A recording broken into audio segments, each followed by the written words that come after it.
আসসালামু আলাইকুম ভাই, আশা করি আপনারা ভালো আছেন। আজকে আসলে একটা টপিক নিয়ে কথা বলতে চাইলাম। আমি আসলে কখনো চাই না অন্য কাউকে নিয়ে ভিডিও বানাই বা অন্যদের বিষয়ে কথা বলি, কিন্তু বর্তমান আমাদের বাংলাদেশের যে প্রেক্ষাপট না, যার জন্য আর কি একটু কথা বলতে হয়। দেখেন ভাই, রিপন মিয়াকে যে মাতামাতিটা হচ্ছে রিপন মিয়াকে নিয়ে, সে অনেক সহজ সরল, সে আমাদের মন জয় করে নিছে। এখন তার আর একটা আমরা রহস্য দেখতেছি, তাই না? আপনারা এটা বলতেছে, এই যে তার রহস্যটা উন্মোচন হইলো বা এটা করলো কে? এটা হলে বিভিন্ন ধরনের নিউজ চ্যানেল। ভাই, নিউজ চ্যানেল আপনাদেরকে আমি একটা কথা বলি, মানে নিউজ চ্যানেল বাংলাদেশের মধ্যে এত পরিমাণে একটা বাজে থার্ড ক্লাস, তা বলার বাইরে। এই মিডিয়া বাংলাদেশের ভাই, ঠিক আছে, এরা কি করে আজকে, মানে মিরপুরে 16 জন মানুষ মারা গেছে, তাদের কোনো খোঁজ খবর নাই, কিভাবে মারা গেল, কিভাবে কী হয়েছে, এগুলা তাদের ব্রেন্ডে নাই। কিন্তু তাদের ব্রেন্ডে আছে কি, রিপন মিয়ের বউ আছে কি না, ওর মা আছে কি না, ভাত দিচ্ছে কি না। আরে ভাই, বাংলাদেশের মধ্যে শত শত মানুষ ভাত পাচ্ছে না, ওর বাপ মা ভাত দেয় না রে ভাই। কোথায় যেন রাখে, ওই যে কী বলে ওইটাকে, শ্রম। বৃদ্ধাশ্রম বানাইছে। ওগুলা যা ভিডিও করিস তো দেখবো আমি।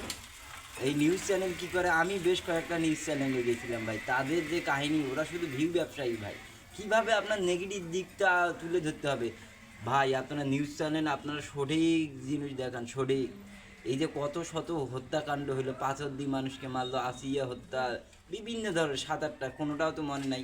বাংলাদেশের মানুষ আমরা যে নোংরা ভাই, আমরা খুবই খারাপ, আমি নিজেও খারাপ। কেন ট্রেন্ডিংয়ের ফাঁদে আমরা পড়ে গেছি ভাই।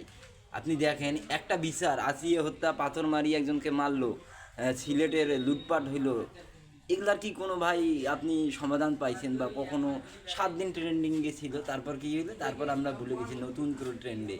এই যে অথচ কালকে থেকে রিপন মিয়াকে মাতামাতি চলতেছে, কিন্তু মিরপুরে যে লোকগুলা মারা গেছে, আর আপনার টিভি চ্যানেলরা এখানে কি করতেছেন ভাই?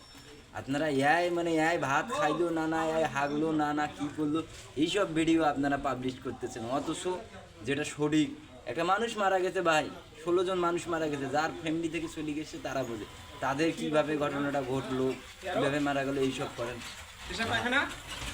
তো আসলে আমরা বাংলাদেশের মানুষ কখনো ভালোভাবে না, ঠিক আছে, আমরা অন্যের সমালোচনা করতে সবসময় ভালোবাসি। নিজে কখন একজন মানুষ যখন উপরে উঠে যাবে না, তখন আমরা তার পিছনে কিভাবে বাস, তাকে টানি নিয়ে নামতে হয়, এটাই।